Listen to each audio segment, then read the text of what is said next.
What many fail to recognize in the study of Reconstruction is that there was a reconstruction of the North. The North had not been devastated by the Civil War, but it has certainly been transformed. The northern industries, which had been geared toward the mass production of weapons and material of war, now, at the end of the Civil War, realized that it was geared for mass production. And this leads to a total and complete revamping of the industrial system of the North toward what was at one time small mass production to large time mass production. And this is what makes the United States an industrial giant, a juggernaut of biblical proportions, really, by the end of the 19th century. And we're going to see the foundations of industrialization and the rivers of steel, and then the captains of industry, those who ran the industry. And we'll look at labor and its relationship with industry. Then an age of spoils and unrest, how the industrial age affected party politics. And then we're also going to look at United States foreign policy from 1877, oftentimes neglected, but a very important part of United States history. And what you see there in the picture is the old Dixie Brewing Company that sits on Tulane Avenue, which is now the one of the entrances to the Veterans Hospital that's on Tulane Avenue.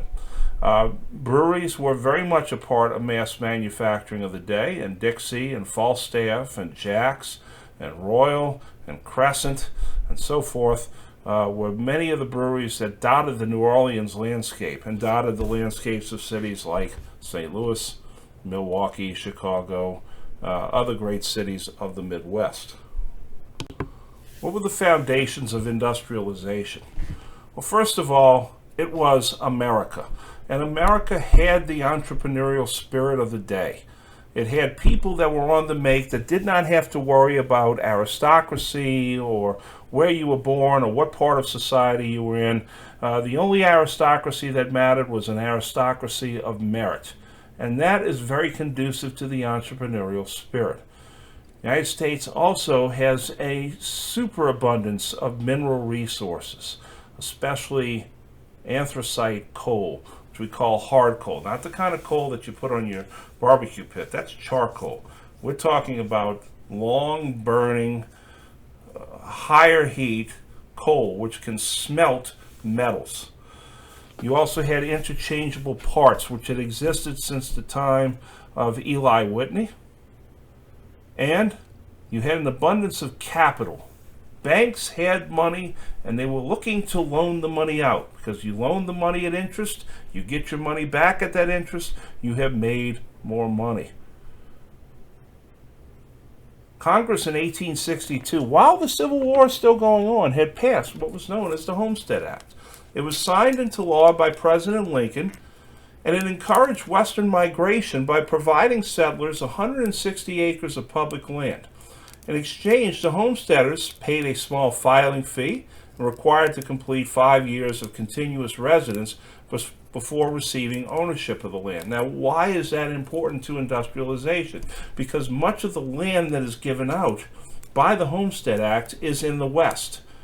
And that means that people are going to want to move to the West and move more efficiently to the West, and that's where the railroads come into play. In the country, you also had a protective tariff. A tariff is a tax on goods coming in from other countries designed to protect American manufacturers. And then, of course, you had with that the railroad land grants. The land grant railroads received millions of acres of public land. They sold the land to make money. Then they built their railroads and contributed to a more rapid settlement of the West. So you see how the Homestead Act and the railroad land grants run hand in hand. In the end, 4 of the 5 transcontinental railroads, Southern Pacific, Union Pacific, Northern Pacific, and so forth, were built with help from the federal government. So the federal government does take a role in creating jobs and made many a capitalist rich and wealthy. Finally, you had what was known as the Land Grant College Act. In order to develop the entrepreneurial spirit, in order to help develop the work and the drive and the know-how to make things, and to literally to make things, you had to have institutions of higher learning that would take that job and teach students how to be the best in agriculture, the best in mechanical, the best in all sorts of other industry and so forth. And so the Land Grant College Act, passed in 1862, called the Morrill Act, established agricultural and mechanical schools. It's one of the reasons why you see schools such as LSU and Texas A&M and other big schools. They're not located in the heart of major cities. Now you say, oh, well, LSU's in Baton Rouge. Baton Rouge was a little small podunk town when LSU was first established there. And it was well outside the city limits of Baton Rouge. Only recently has Baton Rouge grown around LSU, so to speak. And so many of the schools of the SEC, Athens, Georgia, Oxford, Mississippi, Starkville, Mississippi, or Stark Vegas as we like to call it, Fayetteville, Arkansas. All these towns are small towns that hold these colleges.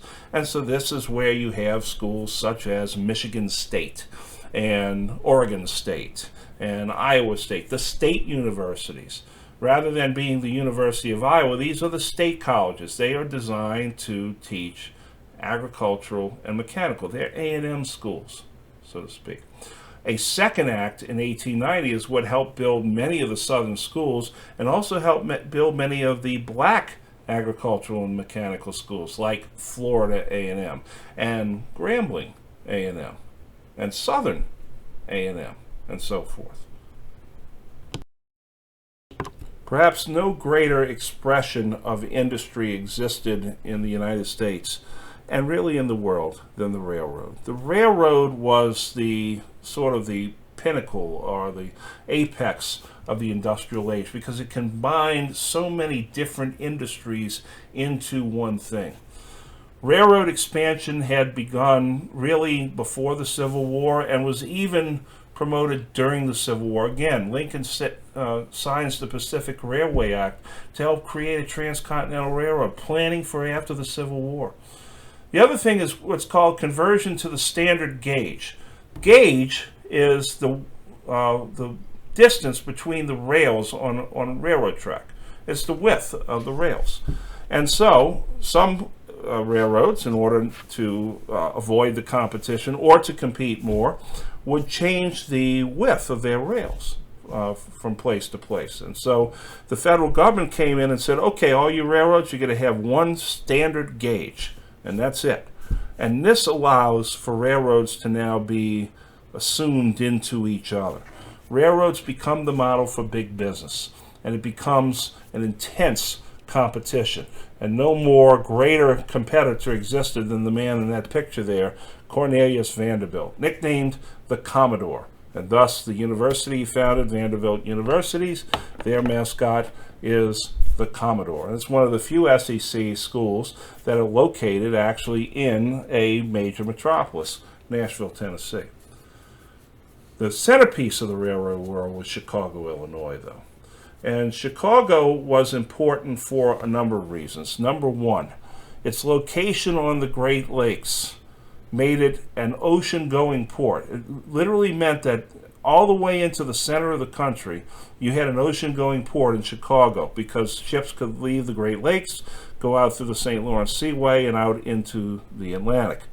So that's the first thing. Being in the middle of the country meant that it is close to the Great Plains, which is where you had cattle and hogs that could be driven into, on rails, to Chicago. So Chicago becomes important for mail order sales. Mail order sales is like the Amazon of the 1800s. You literally look at a catalog and you order things through the mail and it gets shipped to you via the railroads. No drones at the time, but had Vanderbilt and others thought of it, maybe they could have developed a drone, who knows. And Chicago becomes the center of meat packing. Hog butcher of the world, the poet Carl Sandburg called Chicago, and the Chicago Union Stockyards that you see in the picture here is a perfect example of how Chicago grew. And you are now reading about the Chicago stockyards, aren't you, in Upton Sinclair's The Jungle? But look at the expansiveness of those stockyards. And here you get to see the extent of the Chicago stockyards. This is a photograph taken around the 1940s or 50s. You get to see the extent of it that was this huge even back in the earliest days when Carl Sandburg called Chicago hog butcher of the world.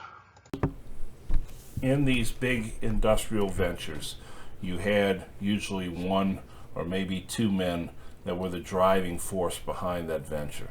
These are known as the captains of industry. We're going to focus on three of them that you see here, oftentimes called robber barons because they amassed so much wealth and were at times so ruthless in their machinations and taking over other companies. Why? What was the reason for this cutthroat business ethic? Well, if you remember, Darwin had come along with his theory of natural selection, and a British economist by the name of Herbert Spencer, a real dreadful human being if ever there was one, decided that he would coin a term that went along with Darwinism. He called it survival of the fittest. Darwin did not come up with that term. It was Herbert Spencer who did. And Herbert Spencer applied Darwinism to business and basically said, leave business alone. The strongest will survive, the weak will fail, which is not exactly what Darwin says in his theory of evolution. There's some nuance to that. And there's a great deal of just blind luck in evolution as well. But Spencer and others in America say, let business alone. Business is so important, it just needs to be left alone. This becomes known as laissez-faire. Laissez-faire economics, which is a hallmark of conservative economics to this day. Leave business alone. It'll regulate itself. It has to, because it's good business. Do not involve the government. Do not involve regulations and so forth. That's something that is inimical to the health of the country. Who are some of these great captains of industry? In the upper right-hand corner is Andrew Carnegie. Andrew Carnegie is a Scots immigrant to the United States. He started with barely nothing, but he created U.S. Steel and amassed untold millions of dollars of wealth. He probably was one of the first billionaires in this country. Andrew Carnegie, however, after getting all this wealth, decided that he was not all that comfortable with living a complete life of social Darwinism, and so he began practicing what he called the gospel of wealth. And this was philanthropy. Excuse me, can't get the word out today. Philanthropy, and that is the giving back of all the money that you have earned, that you have made in your lifetime. And Carnegie becomes a tremendous patron of the arts, endowing museums, schools of dance. There's even a university named after him in Pittsburgh, Carnegie Mellon University. What is Carnegie's method of business and method of industry? At U.S. Steel, they practiced what was known as vertical integration. Now, what is vertical integration? It is the combination in one company of two or more stages of production normally operated by separate companies. That is, you don't farm your production out to other companies. You handle it all in-house. Now, the next person we have to look at is one of the most important Americans at the time of the 20th century, end of the 19th, early 20th century. And that is John Pierpont Morgan. And you look at his picture there, you see that big bulbous nose of his? Well, that's actually been photoshopped. His nose was very pockmarked and very veiny, and he was extremely conscious of this. And so he did not like to have his nose portrayed that way in the picture, so he had the photographers brush it up. J.P. Morgan is a financier. And J.P. Morgan had so much money and was so powerful that presidents of the United States would wait on him. He would not wait on them. That's how important he was. Well, he had so much money that he was often the guy that people went to help them rescue their business when it was faltering. I need to have your money, sir. Will you please invest and save my company and bail it out? And J.P. Morgan said, that's fine. I'm more than happy to do that, but I need to look at the books. Aha, he would say, this is wrong and this is wrong and this is wrong. We're going to be making some changes when I get on the board of your organization. Then the owner of the industry would say, sir, you're going to get on the board? Yes, I am. That's the price of me giving my money to you, is I'm going to be on the board. And I'm going to help you reorganize your company. And this is what's called Morganization. That is, Morgan would lend the money to failing businesses, but he would be on the board and help have a hand in the organization or reorganization of an industry.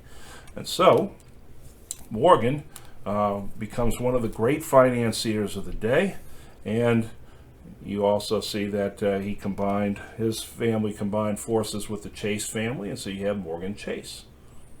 The third, John Davison Rockefeller, discovering oil in Pennsylvania, creating Standard Oil, S.O., and that was what the company was called for a long time, S.O., but we call it now Exxon. It's Standard Oil of Pennsylvania, Standard Oil of New Jersey. Standard Oil came down to Louisiana for a time. Now, Standard Oil did not practice vertical integration. It practiced horizontal integration, which is a company that increases production of goods or services at the same part of the supply chain. Rather than internal expansion, okay, or they can do it through internal expansion, or they can do it through acquisition or merger. And so you're essentially farming your operations out to other companies. Now, Rockefeller decides that in putting all these companies together, they need to be bound together by one basic overarching financial board. And this is called a trust. All right? And so the trusts become huge at the end of the 20th century. In fact, trusts become so huge at the end of the 19th, beginning of the 20th century, I should have said, that they become a political football. They become a cause célèbre for many politicians who go around saying, we need to bust up the trusts. The trusts are getting to be too big. The trusts are too powerful. We can't let them get bigger and bigger than the American people or the American government. So I have covered with you the entrepreneurial spirit that made industry happen. I have covered with you the foundations and the railroads. And now you need to understand who are the real movers and shakers in industrialization, and that's the inventors, the scientists. And that young boy you see right there, his name is Thomas Alva Edison. Thomas Edison started out as a concessions boy on a railroad.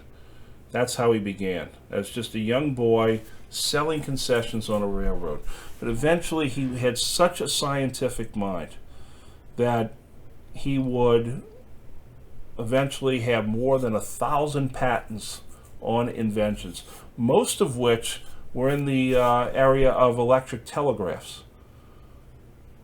But of course, we know him best for helping develop the first incandescent light bulb. And to show you just how the mind of Thomas Edison worked, while they were trying to develop their incandescent bulb, one of his assistants came to him after 2 months and said, Thomas, we've learned nothing. 2 months, we've learned nothing. We've gone through 1,000 things to make this light bulb, and none of them work. We have accomplished nothing. And Edison looked calmly at him and he says, oh, to the contrary, my friend. We have learned a great deal in 2 months. He says, what have we learned? He says, now we've learned that there are 1,000 things that don't make a good filament for an incandescent bulb. And that's how Edison looked at things. Everything to him was a discovery. When he finally hits upon the carbon filament and creates the electric light, he has revolutionized the United States in yet another way. So, he's the brains, but he doesn't have the money. So you need the money. Who do you go to? You go to John Pierpont Morgan, and together Edison and Morgan create a company, an electrical company called General Electric, GE, still in operation today. And many of the state energy companies that are up in the Northeast call themselves Edison in their honor. Connecticut Edison, Con Edison, New Jersey Edison, Pennsylvania Edison, and so forth. Okay, so now you've got the inventors. Now you've got the guys who run the industries. Now you got things being made. Now you got the mail order sales. You got the railroads. Where are you gonna shop for this? That's the big thing. Where does the shopping take place? And the shopping takes place at the department stores. Prior to the department stores, if you needed a specific item, you went to a specific shop. The department stores say, well, why have that? Why don't we take the shops and put them into departments? So you can get men's clothing, women's clothing, men's shoes, ladies' shoes, perfume. These were all especially attractive to women who are entering society into the workforce more strongly than ever before and have disposable income of their own. And so you had the Macy's and Gimbels in New York, the Wanamakers in Philadelphia, Marshall Fields in Chicago. Let's not forget Maison Blanche and Daniel Henry Holmes and John Kirschman in New Orleans. All these great cities. Higbee's in Indiana was a big department store. And for those that don't know Higbee's, well, I'm sure you've all seen the movie The Christmas Story with Ralphie needing his BB gun that he'll shoot his eye out with. That's where he gets it from, Higbee's department stores. And one of the things that really made department stores attractive for women and for others was their display cases. One of the things that you notice, even now when you go into the malls, you see the great display cases. And the display cases were very elaborate, very ornate, very colorful, designed to depict a reality. And one of the most notable of the window dressers of the department stores was a man by the name of L. Frank Baum. Now, L. Frank Baum may not strike you as a familiar name, but you certainly know his most important book, The Wizard of Oz.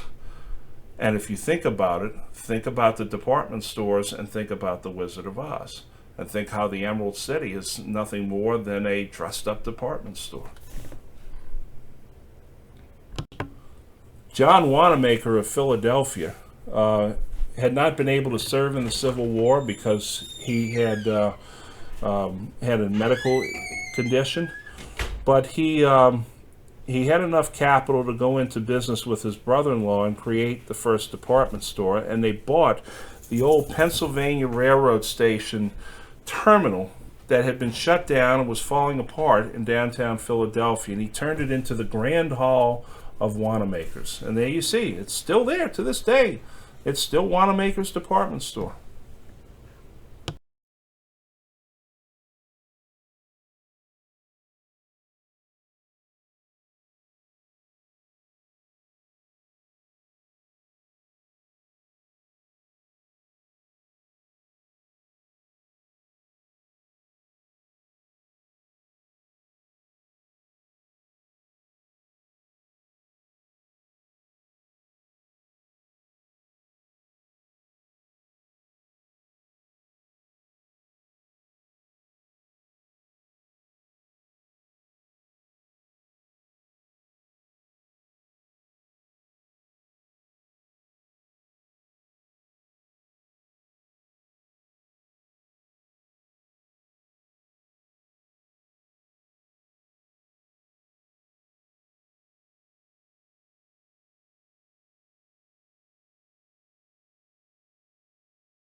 So how does the industrial age affect the political parties?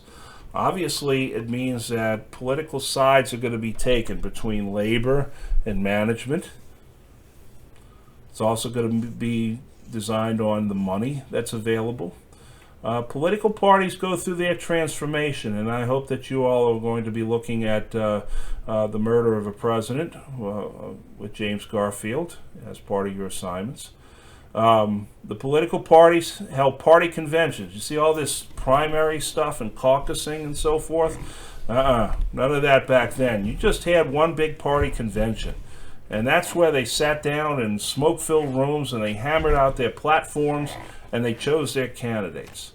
And then the candidates were put up for office, and the candidates had to promise their workers a great offices of their own, jobs. This is called patronage, giving jobs to political supporters or favors to political supporters. And you had people that came around who were the ones that dispensed these gifts and these jobs. They're called spoilsmen. To the victor go the spoils of war and so forth. Okay, so what are the political parties doing? What is their makeup? What are their tactics? Republicans engaged in a tactic called waving the bloody shirt. Since Republicans had been on the Union side during the Civil War, many a Republican candidate who had served in the Union Army made sure that they kept their shirt from the war, especially if it had blood on it. And so you literally waved the bloody shirt and said, look, hey, I served. I helped keep the Union together. Support me.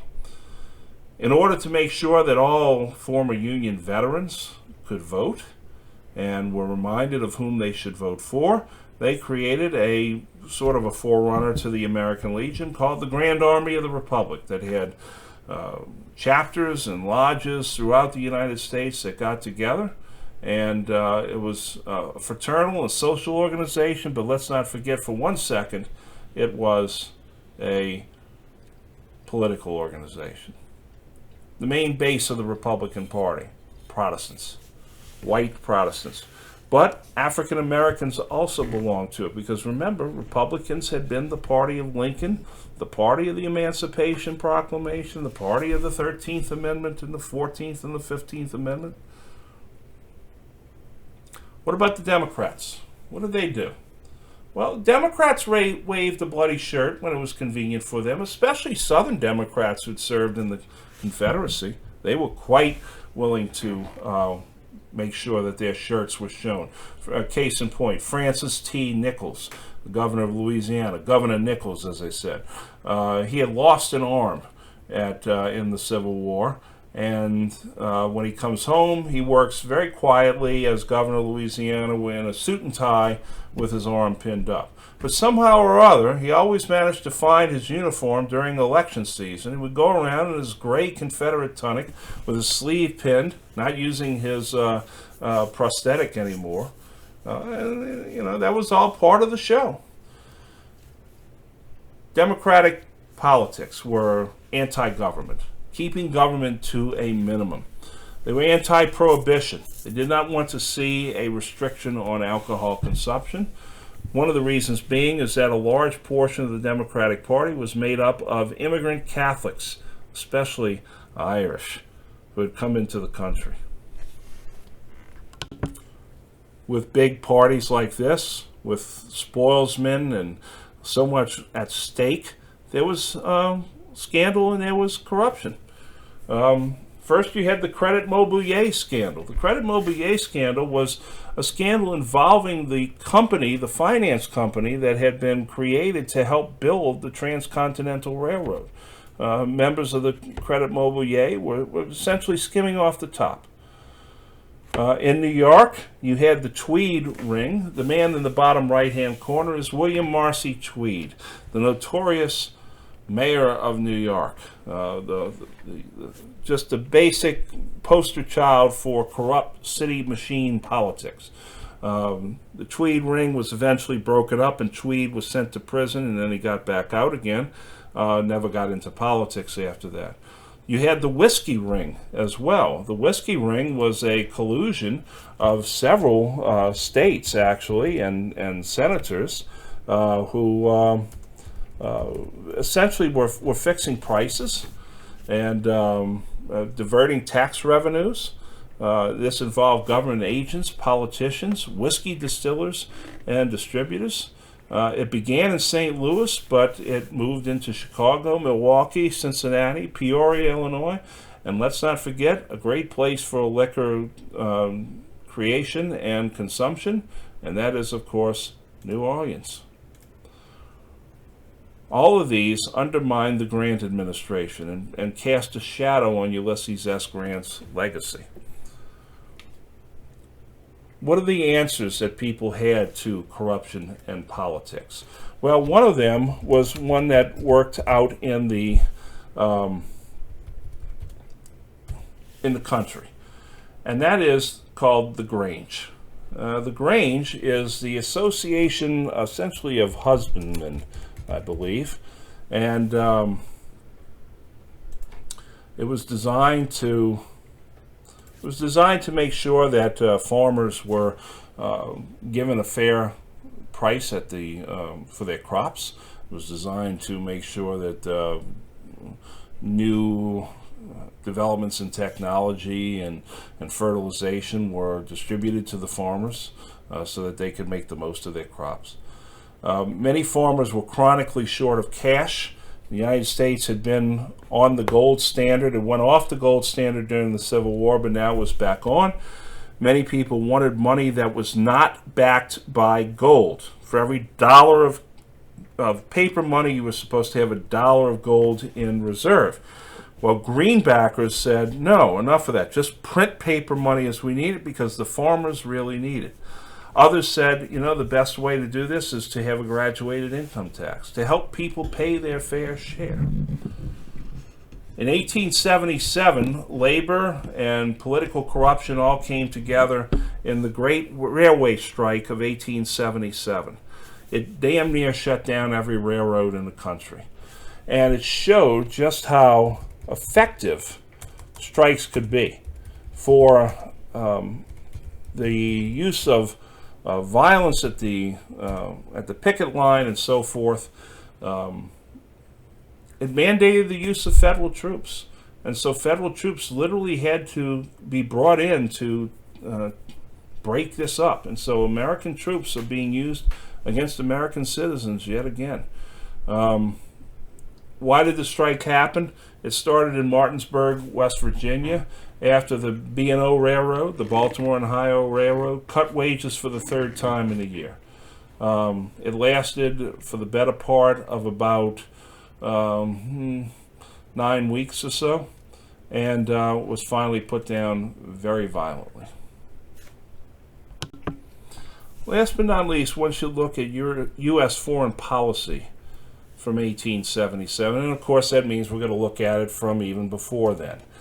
Now, why is U.S. foreign policy important in industrialization, or the industrialization of America? Well, one is that the U.S. now making all this stuff has to find new markets for it.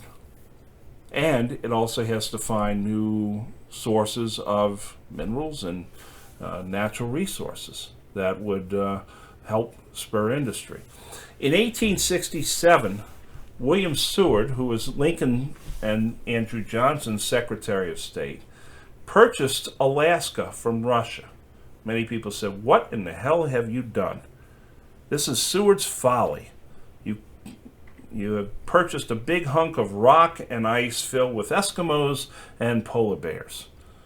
Little did anybody really know that, number one, the United States had secured for themselves a wealth of gold and oil and other minerals. And, two, it had removed Russia from North America. And how important is that today? Of course, it did bring Sarah Palin into the American mainstream, but that's another story for another day. Secondly, the United States and Britain went to court after the Civil War because Britain had given slight recognition to the Confederacy as a belligerent status, which was an abrogation of the treaty that the United States and Britain had signed back in 1818. And so they submitted it to an independent arbitrator, and the arbitrator looked through the language of the treaty and decided that the United States had been essentially given the shaft by Great Britain during the Civil War. And they awarded $15.5 million to the U.S. And so Britain had to sign a new peace treaty with the United States. And this, again, kind of begins to thaw the relationship that the United States and England had with each other. It was not the most friendly. And, of course, you remember the War of 1812, and even prior to the Mexican War, we were thinking about war with Britain. But now it's beginning to thaw down a little bit. But what about the United States and Latin America? Well, you have to understand that, remember, in the Western Hemisphere, the United States considered itself to be the top dog, and that European powers were not welcome to come in. This is the essential foundation of the Monroe Doctrine. Well, the French had occupied Mexico in 1862 during the Civil War, and they had installed the younger brother of the Austrian Emperor, Maximilian, on the throne of Mexico and kept him there. And the United States couldn't really do much about it because they were fighting the Civil War. Well, by 1867, the United States was starting to think, maybe we ought to do something about the French. Well, the Mexicans themselves had done something about the French. They defeated the French at the Battle of Puebla in 1867, and of course the date was Cinco de Mayo, May the 5th. And so the French were driven out. Maximilian very foolishly decides to stay as emperor. He's captured and he is executed. Now, what else is going on with Latin America? Seward is not finished trying to purchase new lands for the United States. He wants to purchase bases in Santo Domingo, which is the Dominican Republic, and the Danish West Indies, but he fails to do so. Congress does not allow him to do that. Why? Why are they able to purchase Alaska as opposed to bases in Santo Domingo and the Danish West Indies? What is the one thing that Alaska does not have that Santo Domingo and the Indies do have? And that is people with darker skin. There were very few Eskimos of any consequence up in Alaska, the Inuit people. However, there were plenty of dark-skinned people in the South. And the records of Congress state very clearly that congressmen and senators stood up and said, we do not want to annex lands that have these black people in them that will come in and quote-unquote dilute the whiteness of the United States. And so race plays a very key role in the expansion or non-expansion of the United States. There is one other area that the United States is looking toward, and that is, of course, the Pacific and East Asia. Most importantly, the real crown jewel is China. China is this big, vast, mysterious land, but with millions upon millions of people, which means markets for the goods. The United States had opened up relations with Japan back in 1850 and had established trading bases with them, with the idea of being able to get to China. Then they established bases with Korea. The United States had a presence on the islands of Hawaii, but Hawaii was an independent nation at the time under the rule of Queen Leila Kalani. And Hawaii was being run essentially by German business owners in the pineapple industry led by Klaus Spreckels. And Klaus Spreckels begins to start petitioning the United States to come bring Hawaii in. But again, race plays a key role at first, and the United States says, no, we don't want Hawaii. Too many Hawaiians. They're not whites. We don't want them in the country. So you see, again, race is playing a role here. Between 1877 and 1900, the United States was a nascent world power. What do I mean by that? It means that it has the potential to be a world power. It is an industrial giant. It does not have a large army anymore. Much of the army has been deactivated since the Civil War. And what army we do have, they're mostly cavalry that's out on the frontier fighting against Native American tribes.